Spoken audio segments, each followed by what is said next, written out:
Hi, my name is Sandra Wilson. I am a clinical hypnotherapist who specialises in working with adults and children with misophonia or extreme sound sensitivity. So today's video is entitled, Why Do Certain Movements Trigger Me? And that is in fact a condition called misokinesia. And it's very, very closely related to misophonia. And the key difference is misokinesia is when you are triggered by something visual rather than the sound. And like I said, they go together like hand in glove for so many people.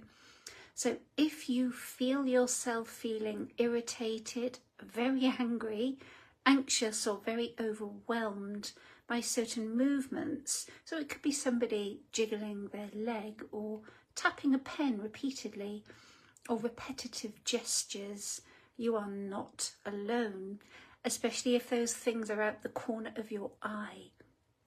So like I said, it is called misokinesia, and in this video I'm going to explain about what that means very simply and why these reactions can feel so intense. So misokinesia is a strong emotional or physical reaction to repetitive or specific visual movements. And common triggers can include leg shaking, people fidgeting, shuffling, pen clicking or tapping movements, or repetitive gestures in your visual field. And it is similar to misophonia, but instead of the sound, the trigger is visual. So why does movement like this trigger such a strong reaction? So our brains are constantly scanning the environment for patterns, for changes, for risk. So repetitive movement, especially if it's in the corner of your eye, can sometimes feel very hard to ignore. It can feel intrusive and it can really grab your attention. So for some people, the nervous system begins to interpret those movements as a kind of internal disruption or a threat, and something that just shouldn't be there, but it just won't stop. And it can lead to, at best, irritation, and at worst, fury, rage, and an inability, a real strong urge to escape. And sometimes it can be a little milder, so the irritation, the agitation, and it may prevent you from being able to focus or concentrate. And again, you may feel a strong urge to escape. So just like with misophonia, which is when you're triggered by the sound, these reactions are not about preference. It's not you being oversensitive or difficult.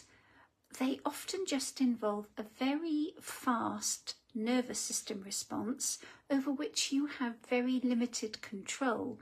So your body may react before you've had time to think.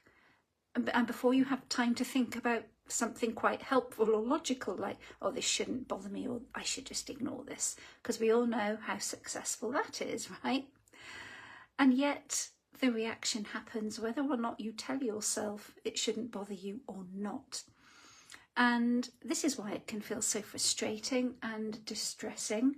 Many people with misokinesia often feel confused or embarrassed by their reaction. And again, this shame can be a big problem, especially because they know logically it's not harmful, that most other people don't seem bothered, and it can feel very specific or personal. But again, this is not about personal choice. It's not because you're too sensitive or you don't have the willpower to ignore it. It's just about your nervous system's interpretation about what that repetitive movement represents.